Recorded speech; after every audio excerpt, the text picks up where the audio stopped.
Olá! Hoje nós vamos mergulhar numa prática espiritual muito particular e cheia de significado.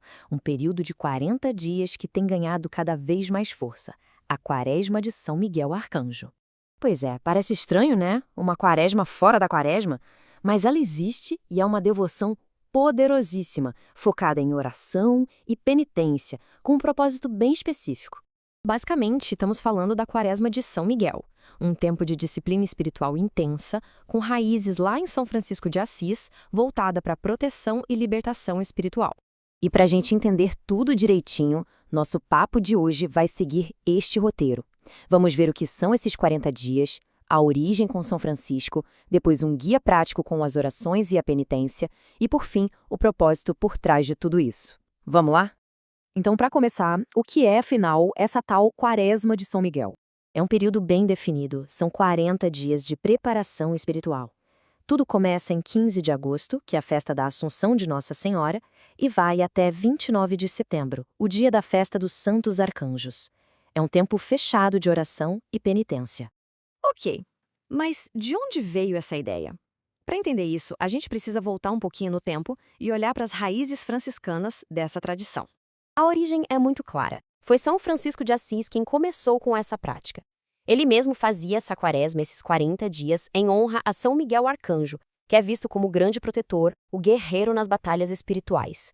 E a ideia central é exatamente essa: entrar num período de combate espiritual mais focado, sabe? Buscando a força e a proteção do arcanjo para encarar as adversidades da vida. Certo. Agora vamos para a parte prática. Como essa devoção funciona no dia a dia? Bem, tudo começa com a oração.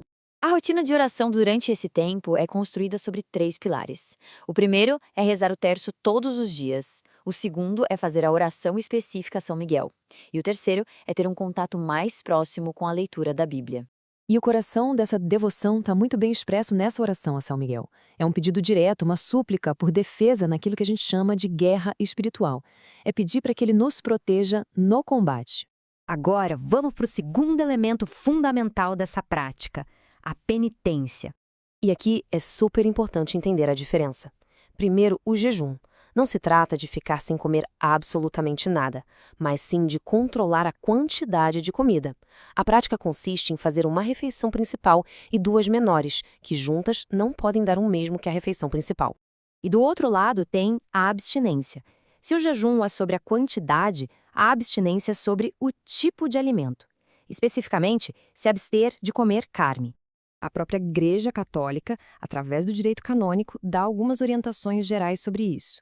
A abstinência de carne é indicada a partir dos 14 anos, enquanto o jejum é obrigatório para pessoas entre 18 e 59 anos, em dias específicos, claro.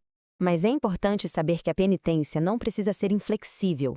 As conferências de bispos, como a CNBB aqui no Brasil, permitem que a abstinência de carne nas sextas, por exemplo, possa ser substituída por outras obras de caridade ou de piedade.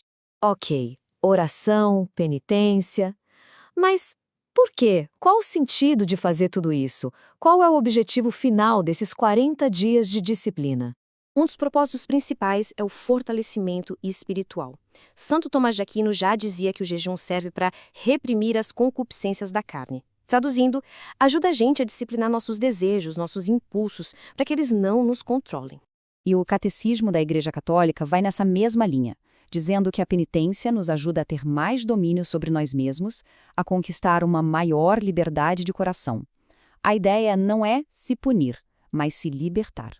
E tem uma imagem que eu acho linda da tradição antiga da Igreja, que descreve o jejum como a asa da oração. A ideia é que a penitência dá impulso, dá força para a nossa oração, ajudando a nossa mente a se elevar, a se conectar de forma mais profunda com Deus.